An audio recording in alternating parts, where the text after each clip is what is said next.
For the first time ever, I'm going to be on live with my little brother right here on my bed. And I'm so excited that I'm not only going to be studying, but I also made a list of tips and tricks to share. I don't know why I decided to, but this was just a suggested title on my, the YouTube titles they give you suggestions. If you have extensions like Chrome extensions, so I think that's why today I'm going to be, instead of making a video, I'm going on live. That's what I usually do on my videos. Don't have any my channel doesn't have any videos, rather it's mostly lives and a few shorts, I think. Uh, let's get it. So number one is showing up to class. Showing up to class is the most important thing. You should always show up to class unless you're sick or it's impossible not to go to class. Even if you don't feel like it, even if just having a horrible day, go have a horrible day in your class with your teachers. It's so much fun. I love class. Oh my god, my boyfriend. Oh my god, that's my boyfriend. But मैं तो online coaching लेता हूँ. मैं coaching नहीं लेती. और कुछ बोलना चाहेंगे आप?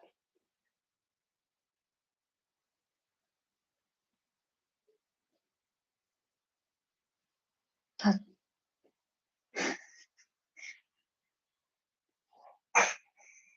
Okay. Anyways, so if you know that you're good, why are you here? You're making me so.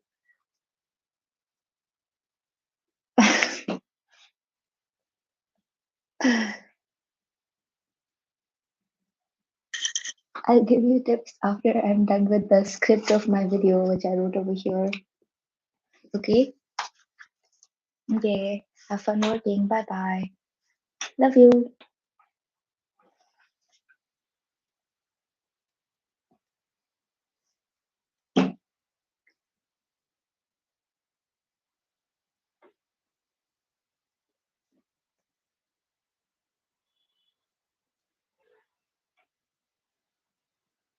I'm not saying bye to the entire live stream, just this one person who is the entire live stream.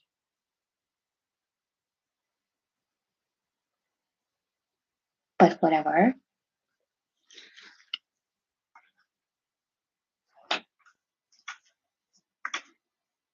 Da ding dong dong dong dong dong. Da ding dong dong dong dong dong. Yeah, I loved going to class because we had a very lovely class environment where we got to have discussions and add to what we were studying, not just study and then move on with it. That's really because I was in a field of sociology and I didn't have a select path to go into like physics, or physics is something you can't really question. You can ask your teachers questions about things that are more complex and maybe you don't know about, but that is everything's just so definite already. And unless you're in a very advanced field of research where you're the one who is looking for new theories or experimenting and to create new things, there is already a predefined answer for things. And where I am in the field of sociology, everything is subjective. Everything is coming from authors who have different point of views, who have been in different ways of life, right? Lifestyle, style of life, whatever Weber said. Mm. So this, I think, would play more into humanities rather than something like a STEM thing. But if you show up to class, no matter what course you're taking, you will be more than the topic of syllabus. You will be part of an experience. So it'll be not we learned this topic today in class, but rather this happened in during the day. We are human beings, things other than syllabus happens to us, right? So that'll help your memory. Like maybe you remember you wore something quite eccentric, or maybe you wore your favorite outfit and you studied this certain thing. So relate, you have relatability. Not just it's not just a topic anymore. It's a whole experience. Other than that, whenever you know you're going to be away, maybe for some event or just going on vacation or something, then you know that you're going to not attend class. So you need to ask your teachers beforehand, what are we going to study and what you need to catch on. Even while you're away, maybe you're traveling, you have extra time to study and stuff. I personally wouldn't study and stuff in my time away, but if I know I'm going away next week, then the weekend before, I would make sure I read for. I hated maths. I never practiced maths or anything. Uh, that saved me a lot of time. I also didn't fail math ever, which I don't know how I did it. It was all luck because no effort there. Mm, yes. Other than that,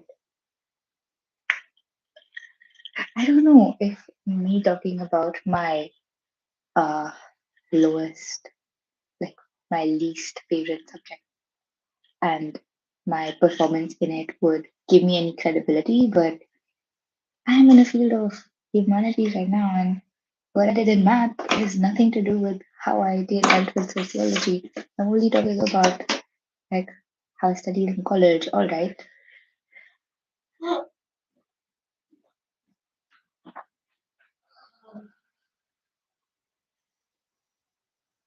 maybe I should have done a like video just scripted and call it and then edited. But mm,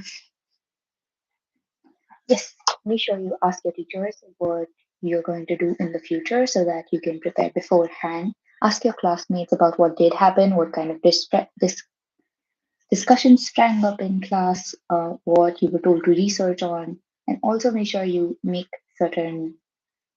yourself present in class. You know, not every time, you don't have to do it every single day, but make sure you, as a class, are a participant rather than just a passive listener. If you have any questions, and maybe you're not very outspoken and you have trouble, you know, asking in the middle of a class, then you can just write down your questions and go to your teacher after class is over. Just, you know, for a minute, chat with them, ask them doubts, and make sure you write it down so that you don't forget. Because sometimes when you're nervous, you tend to kind of just nod and pretend that you understand, but make sure you're listening, all right? Even though maybe the first time you wouldn't remember anything they told you, but over time it'll get better. And if you have any homework that is due on that day, you know what I'm gonna say. You have to hand it in before, or if you want to hand it in that day, you have to ask your teacher permission to hand it in online. You can email it to them. Like, if you guys type your homework, we weren't allowed to type our homework for a few of the classes, so you have to handwrite it on paper and hand it in. Or if you were going to be away, a lot of our students were outstation. Maybe they weren't in Delhi while the assignment was due, and they were close to the deadline, weren't going to return, so they would scan their homework, upload it into a PDF to the classroom, or email our teacher, our professor. So don't miss, try not to miss class is the first step that I spoke about for 9 minutes. I should have been studying. Second one is sometimes notes are just a waste of time. You know it. Sometimes you want to study, sometimes you know you were supposed to be studying, but you're just wasting your time on rewriting the things that you know are already in your textbook. So, and you're writing notes from a lecture in class, or you're writing notes from your own head as a blurred sheet of your the things you remember, then just looking at things and writing it down is, you know, it's not going to help you anyway. I have been a serious note taker. Like I love taking notes. I love putting it down on my all my square sheets, like tiny, teeny, tiny handwriting, and then put on like highlighters. So highlighters. I got specific pens for different things, different kind of paper. I was obsessed with note taking, but I think I should probably sleep in there. Sorry. Um, I love note taking because it was just a fun activity to do sometimes. But when you're pressed for time when exam season's coming up, or maybe you just have other things to do in life, like social events, then when you are putting away time to study, don't take notes from a textbook or a suggested reading or the internet. It's not going to help. If you want to create your own note, which is in a creative field, if you're doing something for yourself or you're writing on a theory, then you don't have to make it pretty. I would suggest that you type it out and so that you're able to make any corrections later on when you have more research and stuff. Yes. So I think we need to accept that making notes is just not the best idea. Instead, you can use active recall, which is doing anything but note taking. So, active recall can be pulling up a list of questions that you may need to answer for your exams, and then uh, like say out the answer. And if your topics are more complex and you would rather write it down, then just write the question and start answering it without like looking at your text. Do not look at your text. I need to open the door. I'll be right back.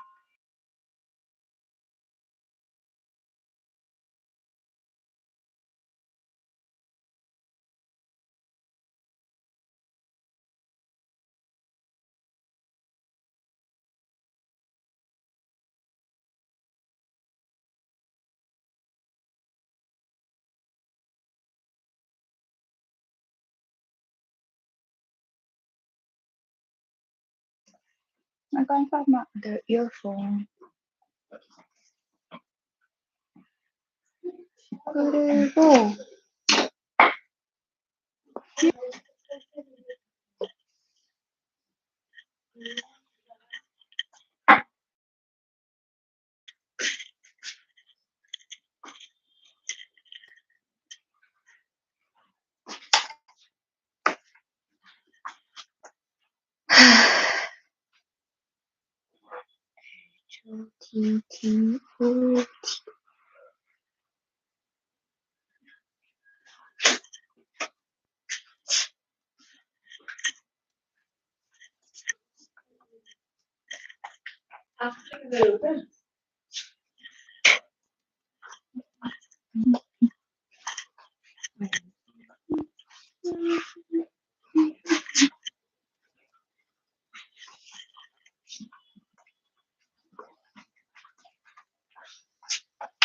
Hello.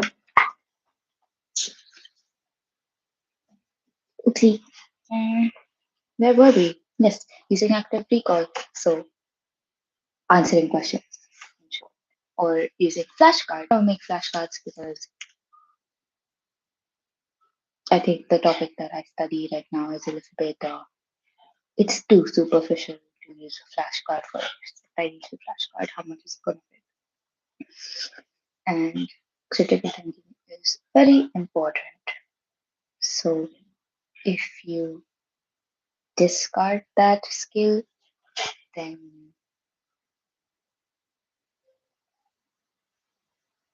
it's just going to make things harder for you. It's critical thinking, I guess. Third thing is to read in detail about the topics that you are studying or are interested in, not just the ones that you're supposed to be studying in like for your course and stuff. But read, get to know stuff, consume information in whatever form it is. Maybe you don't like reading, maybe you either watch a documentary, maybe you would rather listen to an audiobook or watch a film about the topic. Films are definitely dramatized, and the concept of realism comes from how in certain films the reality is portrayed in a way that becomes real to us, becomes real to people who didn't experience a historical event themselves, but the film kind of shapes how we um, perceive it, and we think it's more real than the real life experiences of people who actually were a part of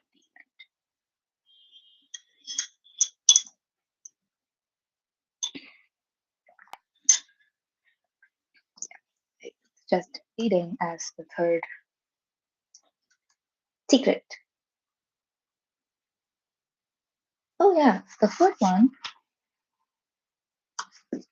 is to make assignment to-do lists to keep yourself accountable and share it with your friends in class. You can mark like due dates on your calendar, write about like a framework of what you're going to do by date, and it's just really helpful. Sometimes things get piled up and you just forget about things that you marked as not urgent, and there's a month to do this assignment. And then you forget about it until the last day when some of your classmates are already submitting it before time, right? So it's a great idea to just make a list of the things that you're supposed to work on. Such as easy boy.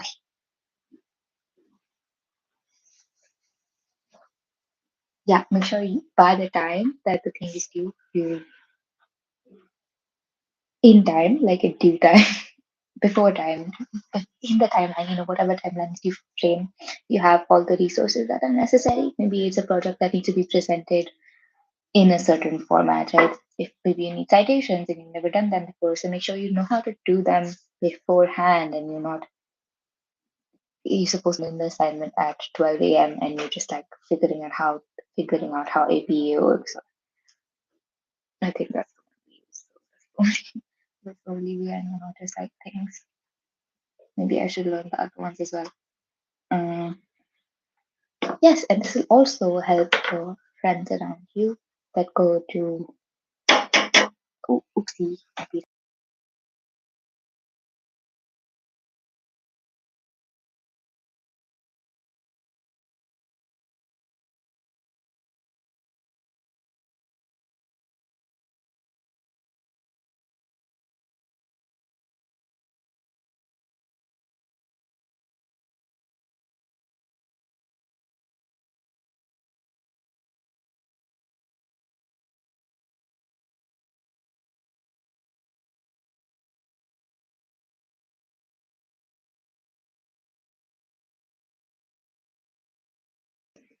I went to the Pride Parade yesterday. It was so much fun.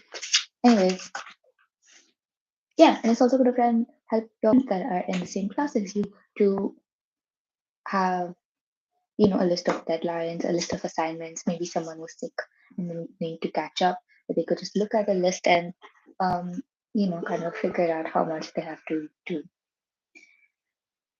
Maybe somebody who's like sick a lot and they can't make it to class. It will really be helpful for your friends in that situation. Yeah, and the fifth tip and trick is to know the format of your exam. I know that you're just like learning in learning to write your exam isn't the best thing to do, but at the end of the day, that's how you are going to be judged. That's how your learning is going to be judged. And if you don't do well on exam, that kind of makes you feel so upset and makes it feel like all your effort was just completely gone. You know, all the effort that you made throughout the semester, if you're not scoring well, I feel like that was fine. The course I enjoyed the most, it's not that I scored bad, but I just scored better in a different course. And I was like, whoa, how? Then I realized that my enjoyment of the course was so much that I was scoring out of syllabus things in my exam, which you're not supposed to do.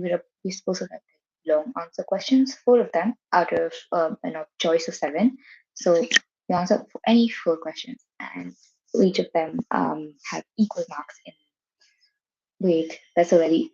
I think that's nobody else is doing this. Oh my god.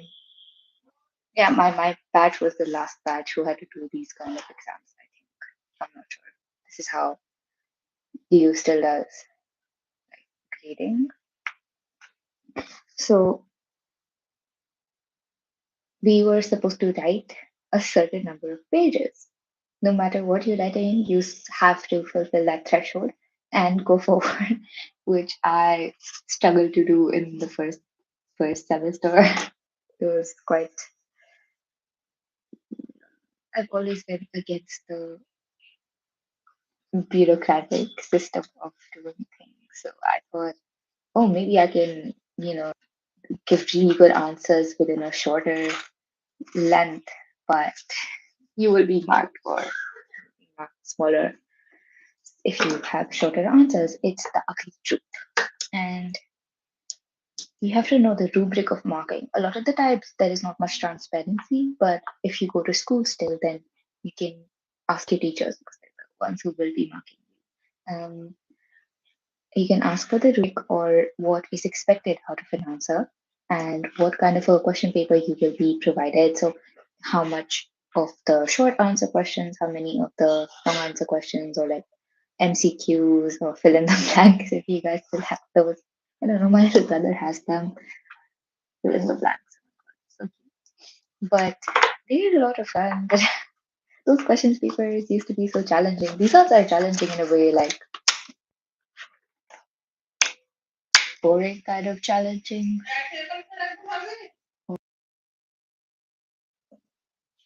Yeah, they kind of like it's done so much that you find it boring.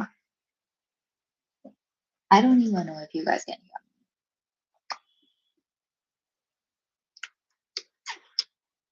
me. I hope you guys can hear me. Yeah, so knowing well what you're going to be what you need to do, what you need to write about is very important so that you're not spending your time when spending too much time during the examination hours on one thing. Like on let's say you spent an hour on just MCQs and short answer questions. You have long answer questions that are way more of the weightage of your paper, and too many of those are left for you to complete in like half an hour or whatever time's left out. So, how do you know the examination framework? You're supposed to go online. If you go to a public university, then go online and um, look for previous year's question papers. If you go to DU, the LSR website has a lot of the resources that you will need. And the CUET website also has a few past question papers and mock tests if you want to do them. I took a mock test for psychology, which I haven't studied. I just took a mock test for funsies, and I did very poorly. But honestly, for somebody who's not studied it, it's, I don't know, it's 57 correct answers out of 100 that bad. I was guessing. So whatever the answers were, the right answers were, I wouldn't have known either way. Okay, so that for my list of things to study. List of, wait, what is this title? How do I know what the title is?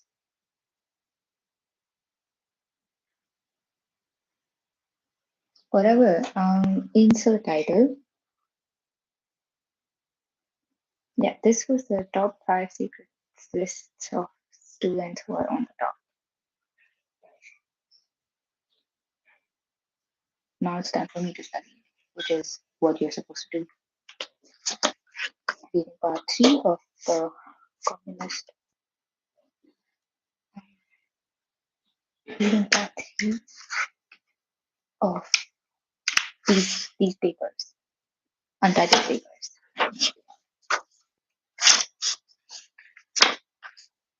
I don't want to go to jail.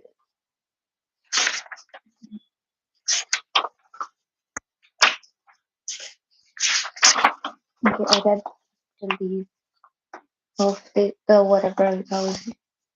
I don't think they put me in jail for reading the communist manifesto. Initially, got better things to do.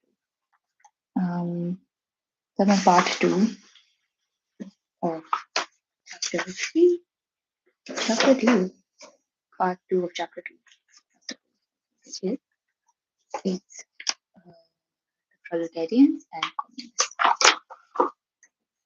I also said, I think the last study session that I will tell you what happens in the rest of George Orwell's book, 1984, but I didn't read it. I didn't read the rest of it. And I had a discussion with my dear friend Shashi about George Orwell, his ideology and his impact on communists in Britain, Europe. And I don't think I want to read it any further. Why is it in my syllabus? But I get it. I get why it's there. I understand hypocrisy and its ways to appear.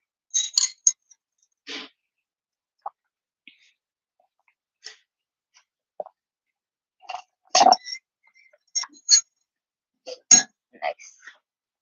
After I read this, we wait. Should we do the studying before or plan before? I think I'm gonna do the studying because I already opened this.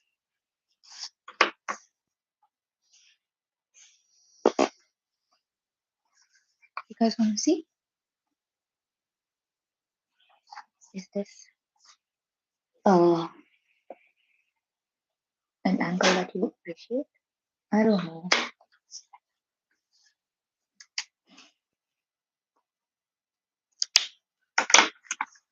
You guys want me to read out loud? Oh my god, that's gonna be much fun. I love reading out loud. In what relation do the communists stand to the proletariat as a whole? The communists do not form a party opposed to the other working class parties. They have no interests separate apart from those of the proletariat as a whole.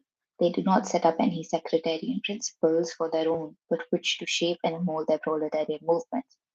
Communists are distinguished from the working class parties by this only: the international struggles of the proletarians of different countries they point out and bring to the front the common interest of the entire proletariat, independent of a nationality. The various stages of development which the struggle of the working class against the bourgeoisie has to pass through, they will always and everywhere represent they always and everywhere represent the interests of the movement as a whole. Communists, therefore, are on one hand practically the most advanced and resolution of the working class parties of every country, that selection which pushes forward all others, and on the other hand, theoretically, they have over the great mass of the proletariat the advantage of clearly understanding the lines of march, the conditions and ultimate general results of the proletarian movement.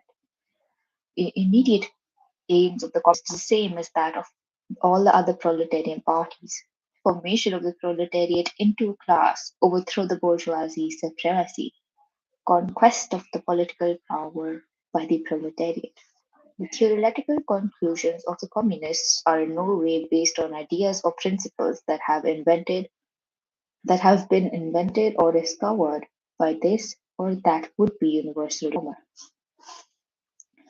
They merely express in general terms actual relations springing from an existing class struggle, from a historical movement going on under our very eyes.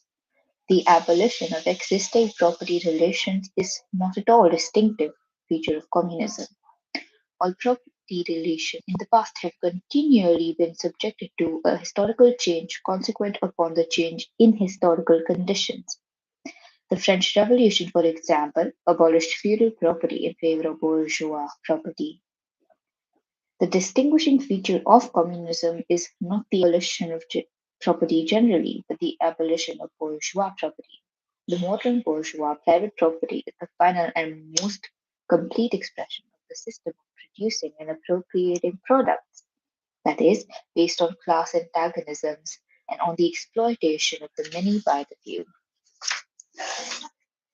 In this sense, the theory of communists may be summed up by a single sentence: abolition of private property.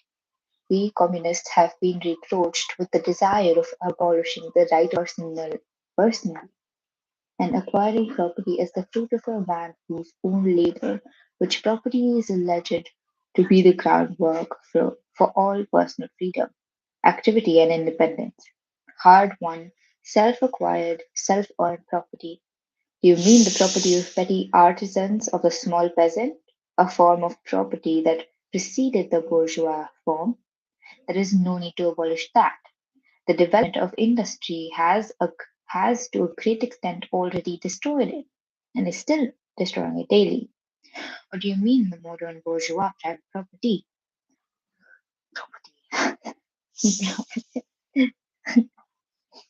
But does wage labor create any property for the laborer? Not a bit. It creates capital. That kind of property which exploits the wage labor, which cannot increase except upon condition of begetting new supply of wage labor for fresh exploitation. On the side, I've written something, so I'll keep that up. Everyone is involved in developing and maintaining capitalism because everyone is involving in creating the capital. Property in its present form is based on antagonism of capital and wage labor. Let us examine both sides of this antagonism. To be a capitalist is not to have is to have oh, to be a capitalist is to have not only a purely personal but a social status in production. Capital is collective product and only by the united action of many members, nay, in the last resort, only by the united action of all members of society can it be set in motion. Capital is therefore not only personal, it is a social power. Then, therefore, capital is converted to common property, into the property of all members of society. Personal property is not thereby transformed into social property. It is only the social character of the property that is changed. It loses its class character. Let us know. Let us now take wage labor. The average price of wage labor is the minimum wage, i.e., the quantum of what means of subsistence is absolutely requisite to keep the laborer in bare existence as a laborer. What therefore the wage laborer appropriates by means of his labor merely suffices to prolong and reproduce a bare existence. We by no means intend to abolish this personal appropriation of products of labor. An appropriation of that is made for the maintenance and reproduction of human life, and that leaves no surplus wherewith to command the laborers of others. The labor of others, all that we want to do away, all that we want to do away with. Oh, all that we want to do away with is the miserable character of this appropriation under which the laborer lives merely to increase capital, and is allowed to live only insofar as the interest of the ruling class requires it. In bourgeois society, living labor is but a means to increase accumulated labor. In communist society, accumulated labor is but a means to widen it, to enrich it, to promote the existence of the laborer. In bourgeois society, therefore, the past dominates the present. In communist society, the present dominates the past. The bourgeois society capital is independent and has individuality, which while the living person is dependent and has no individuality, and the abolition of state of things is called by the bourgeois abolition of individuality and freedom, and rightly so. The abolition of bourgeois individuality, the abolition of bourgeois independence, and bourgeois freedom is undoubtedly aimed at. By freedom is meant under the present bourgeois conditions of production, free trade, free selling, and buying. So the neoliberal economy. Um, wait, I think I had something to add to this, but I forgot. I had it in my head though, but I forgot. But if selling and buying disappears, free selling and buying disappears also.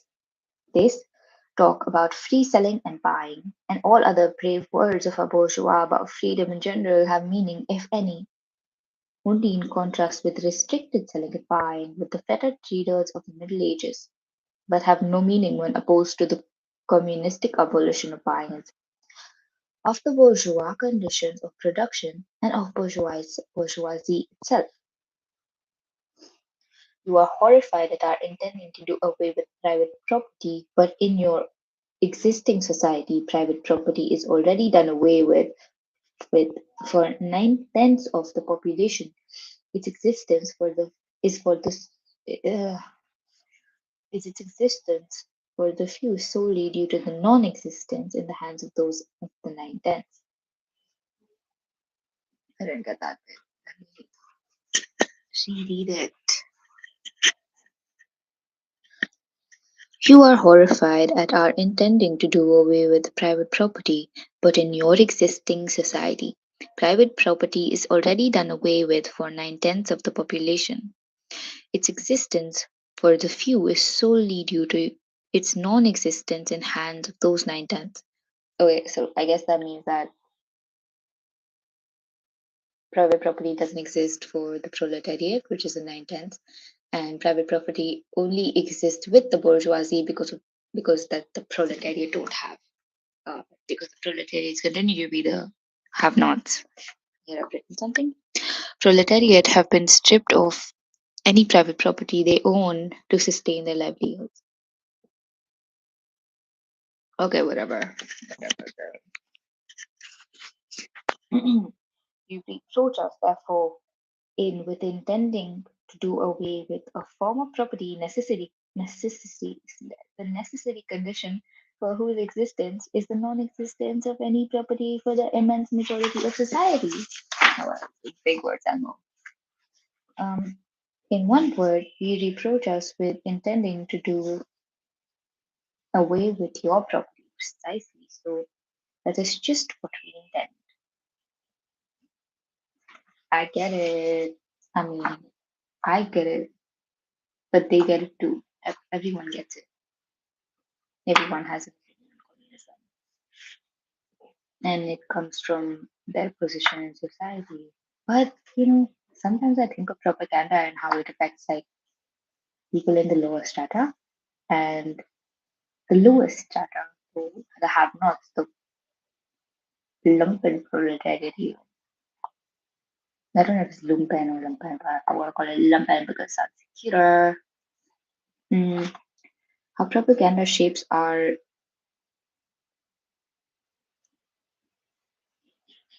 ideology and how it sometimes makes sure we don't have an ideology of our own. How the fear is spread so well that people are afraid to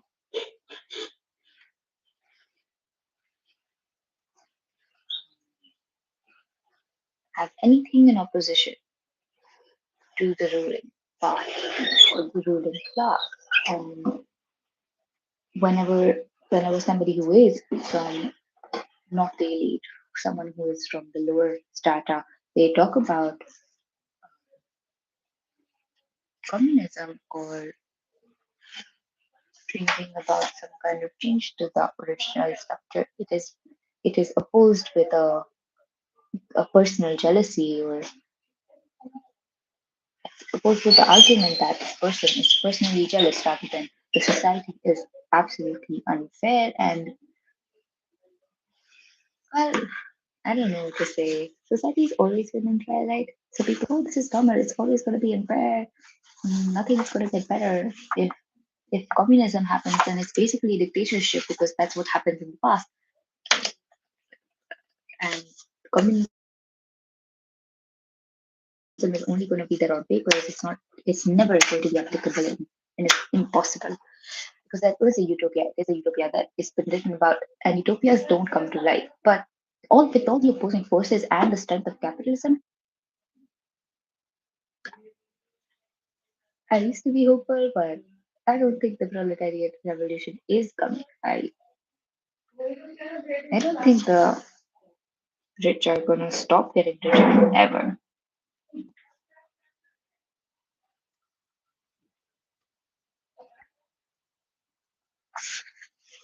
Enough about my feelings. Let's go to,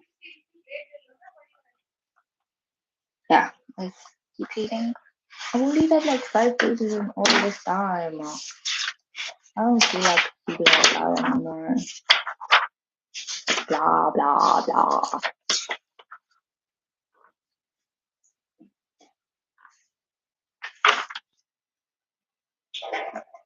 I'll read it later. There are too many like distractions outside right now. That's why I think it's taking me longer to read certain words and phrases. I'm just gonna write a bunch of stuff. Not like not gonna like note or anything, just a bunch of stuff that I need to write. So I made a list of the major topics, mostly like a outline of what I need to study. There's more, but this is the preliminary amount of work that I need to be done with before I can get to kind of the secondary stuff.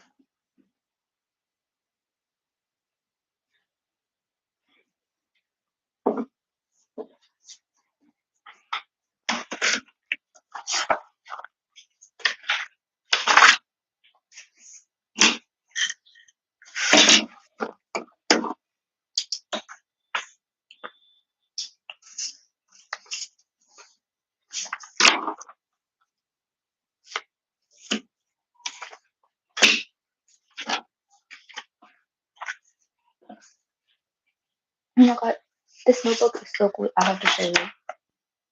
So you just take like the end pages, plastic tape, and same on this side. You pull opposite side, and it opens up. You can put in whatever you want. Well, not whatever you want. It has to be the same kind of paper. It's a bit higher.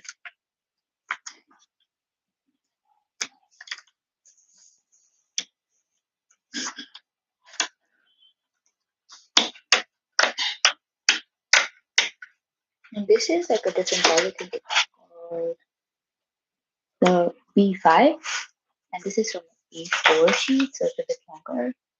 And I can just fold it in.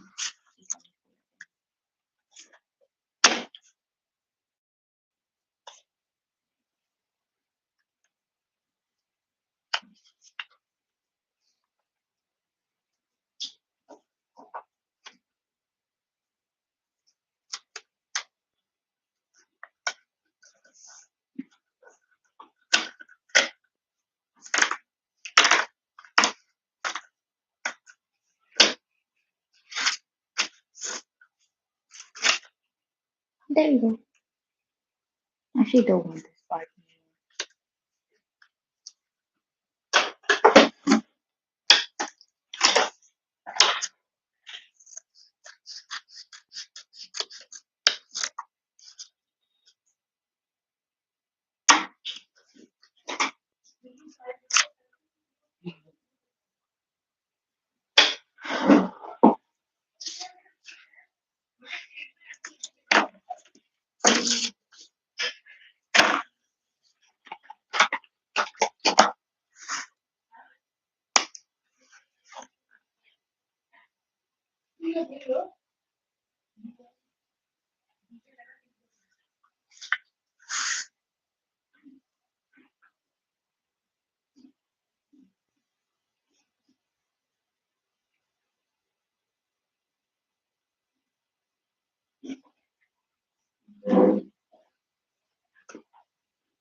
Well done. That's all the planning I need to do for now.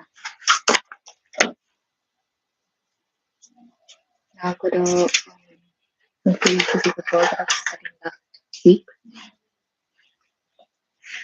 Yep.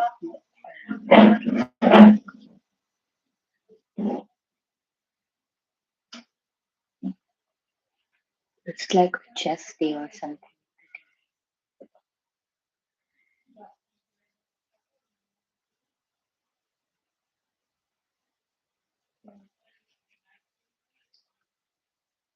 I thought it was Singapore.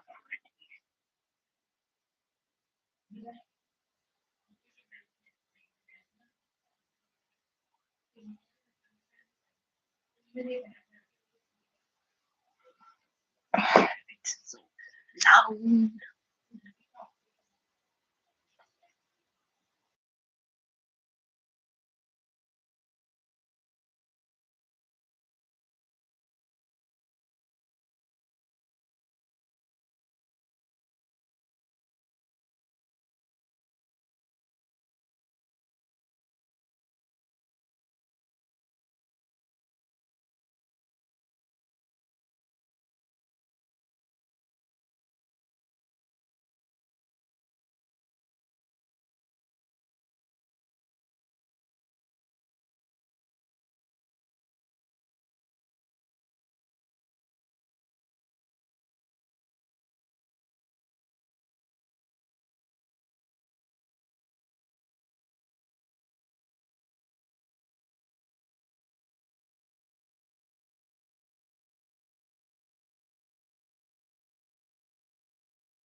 I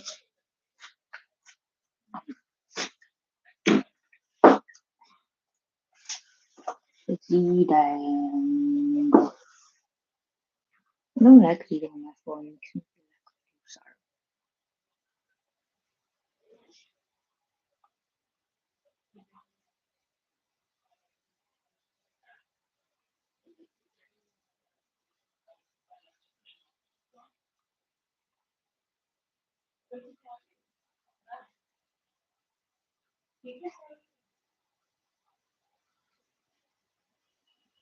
Got distracted.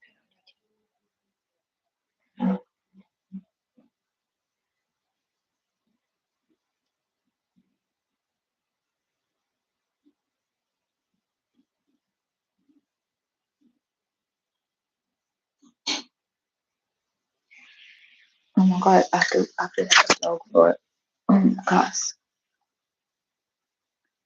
Oops. I'll see you guys soon. Bye bye.